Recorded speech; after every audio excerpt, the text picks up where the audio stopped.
কংগ্রেস নেতা আশুতোষ চট্টোপাধ্যায়ের মা ডালিয়া চট্টোপাধ্যায় 50 লক্ষ টাকা দাবি করে একটি চিঠি তার চেম্বারে পাঠানো হয়। তার ছেলে আশুতোষকেও খুনের হুমকি দেওয়া হয়েছে ওই চিঠিতে।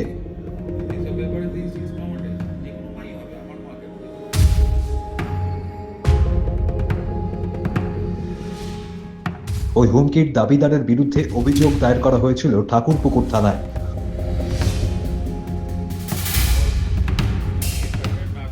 অভিযোগের পর 72 ঘন্টা অতিক্রান্ত হয়ে যাওয়ার পরেও এখনো পর্যন্ত কাউকে আটক বা গ্রেপ্তার করা হয়নি।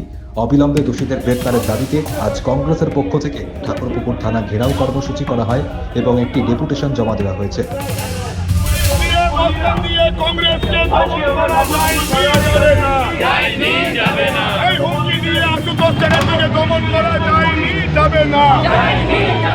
সাতাশ তারিখ সন্ধ্যে 7টার সময় আমার মায়ের চেম্বারে এই চিঠিটা আসে এবং এই চিঠিতে তিনি খোলার পরে তিনি দেখেন যে কি অকথ্য ভাষায় গালিগালাজ শুধু নয়, 50 লক্ষ টাকা 10 দিনের ভেতরে না দিলে তাকে খুন করে দেওয়া হবে, তার সমস্ত কিছু লুট করে নেওয়া হবে, তার কপালে গুলি করা হবে, আমার শ্রাদ্ধ আমার মা নিজে করবেন সেটাও লেখা রয়েছে এবং অদ্ভুতভাবে এখানে আরজি করের বিষয় লেখা রয়েছে।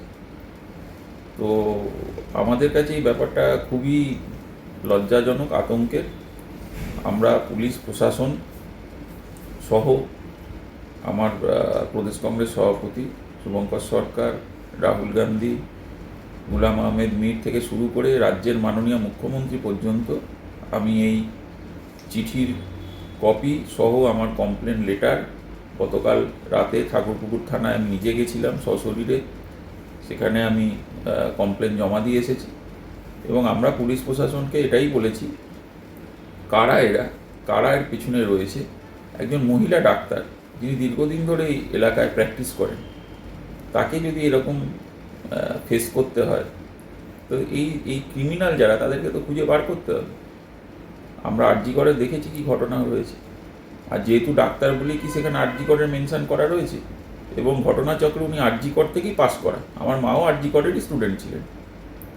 তো এরকম একটা জায়গায় দাঁড়িয়ে নিশ্চয়ই একটা আতঙ্কের পরিবেশ তৈরি হয়েছে এবং আমরা চাই যে সঠিক পদক্ষেপ প্রশাসনের পক্ষ থেকে আসুক। আমার মনে হয় আইন শৃঙ্খলা রাজ্যের বিষয়। আইন শৃঙ্খলার এই চরম অবনতির কারণে এই গুন্ডা ক্রিমিনাল বদমাশরা তারা আজকে এই শক্তি পেয়ে গেছে। কি হয় 24 ঘন্টা দেখব, তারপরে আমাদের সিদ্ধান্ত নিতে বাধ্য হব যে আমরা কি করব। পুলিশ প্রশাসন অ্যাডমিনিস্ট্রেশনের কাছে বলবো যে আমাদের দলের সাধারণ সম্পাদক, তার মাকে, তিনি একজন নামী চিকিৎসক, তাকে এইরকমভাবে যদি থ্রেট লেটার যায়, তার ছেলেকে খুন করে দেওয়ার কথা হয়, তাহলে সেই জায়গায় যদি পুলিশ প্রশাসন এখনো পর্যন্ত কোনো ব্যবস্থা নিতে না পারে, যে পোস্ট অফিস থেকে এই চিঠিটা এসছে সেখানে তো সিসিটিভি ক্যামেরা আছে, সব কিছু কেন পুঙ্খানুপুঙ্খ পুলিশ ব্যবস্থা গ্রহণ করছে না। এবং আমার মনে হয় ওই পরিবার আতঙ্কে আছে এবং ভদ্রমহিলাকে সিকিউরিটি দেওয়া প্রয়োজন বলে আমি মনে করি।